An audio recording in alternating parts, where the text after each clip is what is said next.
ನಂತರ ಧಾರವಾಡದ ಎಲ್ಲ ಹೋರಾಟಗಾರರು ಸಂಘಟನೆಗಾರರು ಹಿರಿಯರೆಲ್ಲರೂ ಸೇರಿ ನನಗೆ ಇವತ್ತು ಸಿಕ್ಕಿದ ತಕ್ಷಣ ಅತ್ಯಂತ ಖುಷಿಯಿಂದ ನಾನು ಇವತ್ತು ತಮ್ಮ ಜೊತೆ ಈ ಸಮಾಲೋಚನೆಯಲ್ಲಿದ್ದೇನೆ. ನಾನು ಕೆಲವು ವಿಷಯಗಳನ್ನ ಹಂಚಿಕೊಳ್ಳಿಕ್ಕೆ ಇಚ್ಛೆ ಬಯಸ್ತೇನೆ. ಯಾಕಂದ್ರೆ ಇದೆಲ್ಲ ಧಾರವಾಡ ತಕ್ಷಣ ಎಲ್ಲ ಬುದ್ಧಿಜೀವಿಗಳೇ. ವಕೀಲರು ಸಾಹೇಬ್ ಹಿರೇಮಠ ಸಾಹೇಬ್ ಹೇಳ್ದಂಗೆ ಈ ದೇಶ ಯಾವುದು ಬಿಜೆಪಿಗೆ ಸಂಬಂಧ ಇಲ್ಲ, ಕಾಂಗ್ರೆಸ್ಗೆ ಸಂಬಂಧ ಇಲ್ಲ. ಯಾರು ಈ ಎರಡು ಪೊಲಿಟಿಕಲ್ ಪಾರ್ಟೀಸ್ ಅಂತಲ್ಲ. ಈ ಪ್ರಜಾಪ್ರಭುತ್ವ ವ್ಯವಸ್ಥೆಯಲ್ಲಿ ನಾವೇನ್ ರೆಪ್ರೆಸೆಂಟೇಟಿವ್ ಇದೀವಲ್ಲ, ನಾವು ನಿಮ್ಮ ಹುಟ್ಟಲಿಕ್ಕೆ ಇರೋದು. ನಾನು ಬಹಳ ಸಲ ಹೇಳ್ತೇನೆ, ನೀವು 420 ಇದ್ರೆ ನಾವು 840 ಅಂತ ಹೇಳ್ತೇನೆ. ವ್ಯವಸ್ಥೆಗಳ ಬದಲಾವಣೆ ಆಗ್ಬೇಕಂತಂದ್ರೆ ಈ ತರ ಸಂಘಟನೆ ಬಹಳ ಮುಖ್ಯ. ಇದು ಜಾತಿಯಿಂದ, ವ್ಯವಸ್ಥೆಯಿಂದ, ಈ ಅಟ್ಯಾಚ್ಮೆಂಟ್ಲಿಂದ, ಈ ಐಡಿಯಾಲಜಿಯಿಂದ ನಾವು ದೂರ ಉಳಿದ್ರೆ ನಮ್ಮ ಯುವ ಪೀಳಿಗೆಗೆ ಅನುಕೂಲ ಆಗುತ್ತೆ. ನಾವು ಮುಗಿದ್ಬಿಡಿ ಆಲ್ರೆಡಿ. ಇಲ್ಲಿಂದ ಬಹಳಷ್ಟು ನಾವು 50-60%, 70% ಲೈಫ್ ಮುಗಿದ್ಬಿಟ್ಟು ಇದೇನು ನರೇಶನ್ ಇದೆ ಅಲ್ಲ, ಈ ನರೇಶನ್ ಹೊರಗೆ ಬರ್ರಿ. ಈ ನರೇಶನ್ ಈ ದೇಶದಲ್ಲಿ, ಪ್ರಪಂಚದಲ್ಲಿ ಏನ್ ನಡೀತದಲ್ಲ, ಈ ನರೇಶನ್ ನೀವೆಲ್ಲಿವರೆಗೆ ಹೊರಗೆ ಬರೋದಲ್ಲ, ಈ ದೇಶಕ್ಕೂ ಅನುಕೂಲ ಆಗೋದಲ್ಲ, ನಿಮ್ಮ ಮಕ್ಕಳಿಗೂ ಅನುಕೂಲ ಆಗೋಲ್ಲ, ನಿಮ್ಮ ಮೊಮ್ಮಕ್ಕಳಿಗೂ ಅನುಕೂಲ ಆಗೋದಲ್ಲ. ಇದು ಯಾರಪ್ಪ ಒಂದು ಪಾರ್ಟಿಯಲ್ಲ ಈ ದೇಶ. ಸರಿನಾ ಸರಿದೆ ಅಂತ ಹೇಳ್ಬೇಕು, ತಪ್ಪನ್ನ ತಪ್ಪಿದೆ ಅಂತ ಹೇಳ್ಬೇಕು. ನೀವು ಏನು ಬೆಳಗ್ಗಿನಿಂದ ಸಾಯಂಕಾಲವರೆಗೆ ಈ ದೇಶದಲ್ಲಿ ಒಂದು ವ್ಯವಸ್ಥೆ ಸರಿ ಇದೆ ಅಂತ ತೋರಿಸ್ತಾ ಇದೆಯಲ್ಲ, ಅದನ್ನು ಒಪ್ಪಕ್ಕೆ ಹೋಗ್ಬೇಡಿ ಅಂತ ನನ್ನ ಕಳ್ಕಳಿ ಮನವಿ.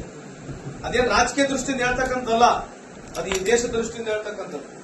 ಇವತ್ತೇನು ಬಂದು ಯಾಕಿದ್ರೆ ನಾವು ಒಂದು ಎಕ್ಸ್ಟ್ರಾ ಲೀವ್ ತಗೊಂಡು ಮಾತನಾಡ್ತೀವಿ ಅಂದ್ರೆ, ಇವರು ಆಲ್ ಹೈಲಿ ಎಜುಕೇಟೆಡ್ ಇರ್ತಕ್ಕಂಥವ್ರು, ಇನ್ಫ್ಲೂಯೆನ್ಸ್ ಇರ್ತಕ್ಕಂಥ ಜನ.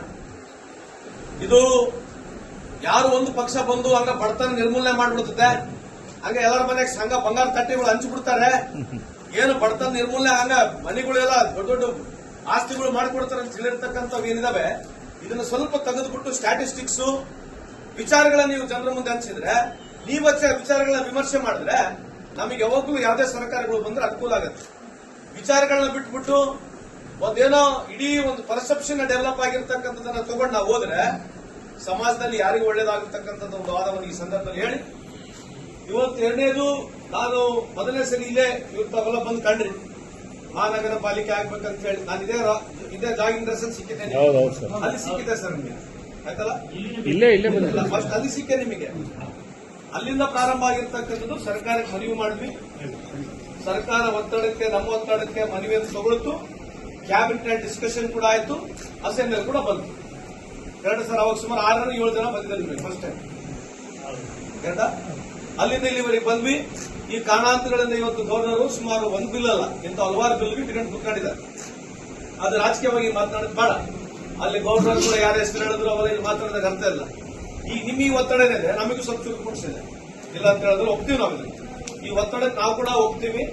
ಸರ್ಕಾರಕ್ಕೆಲ್ಲ ಗವರ್ನರ್, ಸರ್ಕಾರದ ಕೆಲಸ ಆಗ್ಬಿಟ್ಟು ಆಲ್ರೆಡಿ ಗವರ್ನರ್ಗೆ ಒತ್ತಡ ತರ್ತಕ್ಕಂಥ ನಾನು ಕೂಡ ನಾಳೆ ಹೋಗಿ ತರಿಸಿ ಕ್ಯಾಬಿನೆಟ್ ಇದೆ, ಸಚಿವರು ಇರ್ತಕ್ಕಂಥ ಬೈತು ಸುರೇಶ್ ಅವ್ರನ್ನ ಮಾತನಾಡಿ ಎಲ್ಲಾ ಸಚಿವರುಗಳನ್ನ ಒಂದು ಅಭಿಪ್ರಾಯಗಳನ್ನ ತಗೊಂಡು, HK ಪಾಟೀಲ್ ಸಾಹೇಬ್ರ ಅಭಿಪ್ರಾಯಗಳನ್ನ ತಗೊಂಡು, ಆಮೇಲೆ ಇಲ್ಲಿರ್ತಕ್ಕಂಥ ಎಲ್ಲಾ ಶಾಸಕರ ಅಭಿಪ್ರಾಯಗಳನ್ನ ತಗೊಂಡು ನಾವು ಗವರ್ನರ್ ಅಪಾಯಿಂಟ್ಮೆಂಟ್ ಹೇಳ್ತೀವಿ. ಅದು ಅಲ್ಲಿ ಕಾನೂನಾತ್ಮಕ ಹೋರಾಟಗಳು ಏನಾದ್ರೆ ನಾವು ಮಾಡ್ತೀವಿ. ಇಲ್ಲಿ ನೀವು ಸಾರ್ವಜನಿಕ ಜೀವನದಲ್ಲಿ ಏನು ಹೋರಾಟ ಮಾಡಬೇಕು, ನೀವೇನು ಒತ್ತಡಗಳು ತರಬೇಕು, ನೀವು ತರ್ರಿ. ಆಮೇಲೆ ಈ ಒತ್ತಡ ಬರೀ ಇಷ್ಟಕ್ಕೆ ಸೀಮಿತ ಇಟ್ಕೋಬೇಡಿ ದಯಮಾಡಿ. ಯಾಕಂತಂದ್ರೆ ಇಲ್ಲಿ ಬಹಳಷ್ಟು ಚಳವಳಿಗಳಾಗಿದ್ದಾವೆ, ಸ್ವಾತಂತ್ರ್ಯ ಪರ ಚಳವಳಿಗಳಾಗಿದೆ, ಕನ್ನಡ ಉಳಿಸಬೇಕೆಂಬ ಚಳವಳಿಗಳು ಆಗಿದೆ ಈ ಭಾಗದಲ್ಲಿ.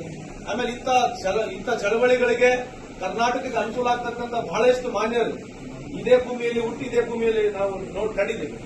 ಸೊ ಅವರ ಒಂದು ಏನು ನಮಗೆ ಪ್ರೇರಣೆ ಇದೆ, ಆ ಒಂದು ನಾಡಿನಲ್ಲಿ, ಆ ಒಂದು ಊರಿನಲ್ಲಿ ನಾವು ಇರ್ತಕ್ಕಂಥವ್ರು. ಸೊ ದಯಮಾಡಿ ನನಗೇನಿದೆ, ಈ ಅವೇರ್ನೆಸ್ ಬಹಳ ದೊಡ್ಡ ಪ್ರಮಾಣದಲ್ಲಿ ಆಗ್ಬೇಕಾಗಿದ್ರೆ ಯಾವುದೇ ಪಕ್ಷಗಳು ಇರಲಿ, ನೀವು ಈ ರೀತಿಯಾದಂತಹ ಒಂದು ಏನು ಸಂಘಟನೆ ಇದೆ, ಇದು ಎಲ್ಲದಕ್ಕೂ ಉಪಯೋಗಿಸ್ಕೊಳ್ಳಿ. ಇದು ಬಿಜೆಪಿ ಸರ್ಕಾರ ಬರಲಿ, ಕಾಂಗ್ರೆಸ್ ಸರ್ಕಾರ ಬರಲಿ, ಏನು ಸಂಬಂಧ ಇಲ್ಲ. ಆದ್ರೆ ನಾವು ಬಂದ್ಮೇಲೆ, ನಮ್ಮ ಸರ್ಕಾರ ಬಂದ್ಮೇಲೆ ಮಾಡಿರ್ತಕ್ಕಂಥ ಕೆಲಸಗಳು ತಮ್ಮ ಹತ್ರ ಇದೆ. ಇವತ್ತು ಗವರ್ನರ್ ಇಂಥವಲ್ಲ ಬಹಳಷ್ಟು ಬಿಲ್ಗಳನ್ನ ಅಡೆತಡೆ ಮಾಡ್ಕೊಂಡಿದ್ದಾರೆ. ಇಲ್ಲಿ ಕಾನೂನಿನ ಎಕ್ಸ್ಪರ್ಟ್ ಇದ್ದಾರೆ. ಇವತ್ತು ನಾವು ಮಾತನಾಡಿದಾಗ ಸುಮ್ಮನೆ ರಾಜಕೀಯವಾಗಿ ನಾನು ಜಾಸ್ತಿ ಮಾತನಾಡಕ್ ಹೋಗುದಿಲ್ಲ.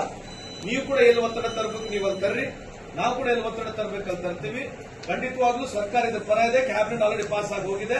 ಇದು ಜಾಸ್ತಿ ಮಾತನಾಡಕ್ ಹೋಗುದಿಲ್ಲ.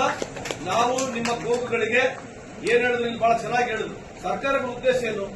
ಜನರಿಂದ, ಜನರಿಗೋಸ್ಕರ, ಜನರಿಗಾಗಿರ್ತಕ್ಕಂಥದ್ದು. By the people, for the people, of the people, democracy. ಇದು ಜನರಿಗೆ ಹತ್ರ ಆಗ್ಬೇಕು. ಇಲ್ಲಿ ಹೇಳ್ತಾ ಇದ್ರೆ ಯಾರು ಡೆತ್ ಸರ್ಟಿಫಿಕೇಟ್ ತರ ಹುಬ್ಳಿಗೆ ಹೋಗ್ಬೇಕಾದ್ರೆ ನೆಸಿಟಿ ಇಲ್ಲ ನಮಗೆ. ಅದನ್ನೆಲ್ಲ ಮನಗಂಡಿರ್ತಕ್ಕಂಥ ನಾವು ಅದಕ್ಕೆ ಕ್ಯಾಬಿನೆಟ್ ಪಾಸ್ ಮಾಡಿದ್ವಿ.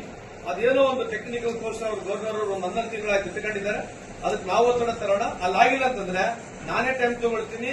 ಆ ಹೋರಾಟದಲ್ಲಿ ನಾನೇ ಬಂದು ಭಾಗಿಯಾಗ್ತೀನಿ. ಹೋರಾಟದಲ್ಲಿ ಭಾಗಿಯಾಗ್ತೀವಿ, ಪಕ್ಷಾತೀತ ಭಾಗಿಯಾಗ್ತೀವಿ.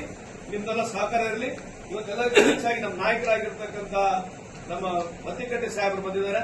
ಅವರ ಯಾವತ್ತನ್ನ ನೋಡಿ ಅವ್ರಿಗೆ actually health is not good. ಯಾವುದೇ ಕೆಲಸದಲ್ಲಿ ಇದ್ದಾಗ ಇಂಥ ಒಂದು ಮುತುವರ್ಜಿ ವಹಿಸಿ ಸ್ಟಿಲ್ ಇವರ inspiration to sir. God bless you, god give you long health and good health also. So ನಿಮ್ದೆಲ್ಲ ಸಹಕಾರ ಇರಲಿ. ನಾನು ಮನವಿದೆ ನಿಮಗೆ, ಈ ಚೇರಿ ಇದೆ, ಈ ದೇಶದ ಚೇರಿಯನ್ನ ನೀವು ಬಹಳ ಆಳವಾಗಿ ಅರ್ಥ ಮಾಡ್ಕೋಬೇಕು. ಇದು ಬಸವಣ್ಣರ ನಾಡು, ಇದು ಬಸವಣ್ಣರ ನಾಡು. ನೀವು ಅರ್ಥ ಮಾಡ್ಕೊಂಡು ನೋಡಿ ಏನಿದೆ ಅಂತಂದ್ರೆ, ಇವತ್ತು ನಾನು ರಾಜಕೀಯವಾಗಿ ಒಂದು ಸ್ಟೆಪ್ ಯಾಕೆ ಜಾಸ್ತಿ ಹೇಳ್ತಾ ನಮ್ಗೆ ನೋವ್ತಾ ಇದೆ. ಈ ದೇಶದ ವ್ಯವಸ್ಥೆ ನೀವು ಅರ್ಥ ಮಾಡ್ಕೊಂಡು ನೋಡಿದ್ರೆ ಬಹಳ ಕಷ್ಟ ಪರಿಸ್ಥಿತಿಯಲ್ಲಿದ್ದೀವಿ. ದೇಶದ ಪರಿಸ್ಥಿತಿ ಇವತ್ತು ಪ್ರಧಾನಮಂತ್ರಿಗಳು ಹೇಳ್ತಾ ಇದ್ದಾರೆ, ನೀವು ಬಂಗಾರ ಖರೀದಿ ಮಾಡಬೇಡ್ರಿ, ನೀವು ಡೀಸೆಲ್ ಉಪಯೋಗಿಸ್ಕೋಬೇಡ್ರಿ, ಪೆಟ್ರೋಲ್ ಉಪಯೋಗಿಸ್ಕೋಬೇಡ್ರಿ, ಇಂಥದ್ದು ಹಲವಾರು ವಿಚಾರಗಳಿದಾವೆ. ಈ ವಿಚಾರಗಳನ್ನ ನಾವು ಬಹಳ ಸೀರಿಯಸ್ ಆಗಿ ತಗೋಬೇಕು. ವಿಚಾರಗಳನ್ನ ಅಲ್ಲ ರಾಜಕೀಯ ಟೀಕೆ ಮಾಡ್ತಕ್ಕಂಥಲ್ಲ, ಇದರಲ್ಲಿ ದೇಶದ ಪರಿಸ್ಥಿತಿನೇ ನಿಮಗೆ ಮೇಲ್ನೋಟದಲ್ಲಿ ಕಾಣ್ತಾ ಇದೆ. ಇವತ್ತು ಅದೇ ಹೇಳ್ತಾ ಇದೀವಲ್ಲ, ನಾವು ಬಿಜೆಪಿ ಮುಖಂಡರು ಅದೇ ಮನವಿ ಮಾಡ್ಕೊಳ್ಳೋದು. ನೀವು ಅದೇ ಪಾರ್ಟಿಯಲ್ಲಿ ಇದ್ದು ಹೋರಾಟ ಮಾಡಬೇಕು, ನಾವು ನಮ್ಮ ಪಾರ್ಟಿಯಲ್ಲಿ ಹೋರಾಟ ಮಾಡಬೇಕು. ಪ್ರಜಾಪ್ರಭುತ್ವ ವ್ಯವಸ್ಥೆಯಲ್ಲಿ ಪ್ರಶ್ನೆ ಕೇಳ್ತಕ್ಕಂಥ ಅಧಿಕಾರ ಇರಬೇಕು ಎಲ್ಲರಿಗೆ. ಇವತ್ತು ಪ್ರಜಾಪ್ರಭುತ್ವ ವ್ಯವಸ್ಥೆಯಲ್ಲಿ ಈ ದೇಶದಲ್ಲಿ ಪ್ರಶ್ನೆ ಕೇಳ್ತಕ್ಕಂಥ ಅಧಿಕಾರ ಎಲ್ಲರೂ ಕಳ್ಕೊಂಡ್ಬಿಟ್ಟಿದ್ದಾರೆ. ಬಿಜೆಪಿಯವರು ಕಳ್ಕೊಂಡ್ಬಿಟ್ಟಿದ್ದಾರೆ. ದೇಶದ ಎಲ್ಲ ಪ್ರತಿಯೊಬ್ಬರು ಕಳ್ಕೊಂಡ್ಬಿಟ್ಟಿದ್ದಾರೆ. ಎಲ್ಲ ಯಾರು ಪ್ರಶ್ನೆ ಮಾಡತಕ್ಕಂಥ ವ್ಯವಸ್ಥೆಯಲ್ಲಿ ಈ ದೇಶ ಇಲ್ಲ ಇವತ್ತು. ಅಂತ ಒಂದು ಪರಿಸ್ಥಿತಿಯಲ್ಲಿ ನಾವಿದ್ದೀವಿ. ಇಲ್ಲಿ ಪಕ್ಷಾತೀತವಾಗಿ ನಾವು ಸೇರಿದ್ದೀವಿ. ಅದಕ್ಕೆ ನಾನು ಈ ಮಾತನ್ನು ಹೇಳ್ತಕ್ಕಂಥದ್ದು ಬಹಳ ಪ್ರಮುಖವಾದಂತ ಸ್ಥಿತಿಯಲ್ಲಿ ಈ ದೇಶ ಇದೆ. ಈ ದೇಶನ ಅರ್ಥ ಮಾಡಿಕೊಂಡು ಜನರಿಗೆ, ಸಾರ್ವಜನಿಕರಿಗೆ ಹೇಳ್ತಕ್ಕಂಥ ಕೆಲಸ ಈ ಸಂಘಟನೆ ಆಗಲಿ ಅಂತ ಈ ಸಂದರ್ಭದಲ್ಲಿ ಹೇಳಿ, ನನಗೆ ಇವತ್ತು ವಿಶೇಷವಾದಂತಹ ಜವಾಬ್ದಾರಿಯನ್ನು ಕೊಟ್ಟಿದ್ದಾರೆ. ನಾನು ಚಾಚು ತಪ್ಪದೆ ಪ್ರಾಮಾಣಿಕವಾಗಿ ಇದರಲ್ಲಿ ಭಾಗಿಯಾಗಿ ಮಹಾನಗರ ಪಾಲಿಕೆ ಆಗ್ಬೇಕಂತ ಮೊದಲನೇ ಬಾರಿ ಹೋರಾಟ ನನಗೆ ಬಂದಿತ್ತು. ಅದು ಕ್ಯಾಬಿನೆಟ್ ನಲ್ಲಿ ಪಾಸ್ ಮಾಡಿ ಗೌರವ ವಹಿಸತಕ್ಕಂಥ ಕೆಲಸದಲ್ಲಿ ನಾನು ಪ್ರಾಮಾಣಿಕವಾಗಿ ಕೆಲಸ ಮಾಡಿದ್ದೇನೆ. ತಮ್ಮ ಗಮನಕ್ಕೆ ಇಲ್ಲಿ ಯಾರ್ಯಾರು ಏನೇನು ಹೇಳ್ಬಿಡ್ಬೋದು, ಒಪ್ಪಿಗೆ ಇದೆ. Everybody have got their own godfather, that's okay. But always there should be credit to everybody. ಇದು ನಾನು ಮಾಡಿದಂತ ಹೇಳೋದಿಲ್ಲ, ನಿಮ್ಮ ಹೋರಾಟ ಇದು. ಯಾರ ಹೋರಾಟ ಇದು? ಸಾರ್ವಜನಿಕರ ಹೋರಾಟದಲ್ಲಿ ನಾವು ಕಾಗಿ ಕುಂದ್ರಕ್ಕೂ ಟೊಂಗೆ ಮುರಿಯ ಘಾಟ ನಮ್ಮ ಕೆಲಸ ಮಾಡಿರೋದು. It's your responsibility, it is your initiative. Your initiative has been accepted by government. I am only a postman at this bhaiya. I have done my job, and further also I try to do continue, and all together we'll see to that this Hubli Dharwad then Mahanagara Palike ಆಗ್ಬೇಕಂತ ಹೋರಾಟ ಇದೆ. ಇದು ಯಶಸ್ವಿಗೆ ನಾನು ಕೂಡ ನಿಮ್ಮ ಜೊತೆ ಒಬ್ಬ ಕೆಲಸನಾಗಿ, ನಿಮ್ಮ ಸಹಪಾಠಿಯಾಗಿ ಕೆಲಸ ಮಾಡ್ತೀನಿ ಅಂತ ಸಂದರ್ಭ ಕೇಳಲಿಕ್ಕೆ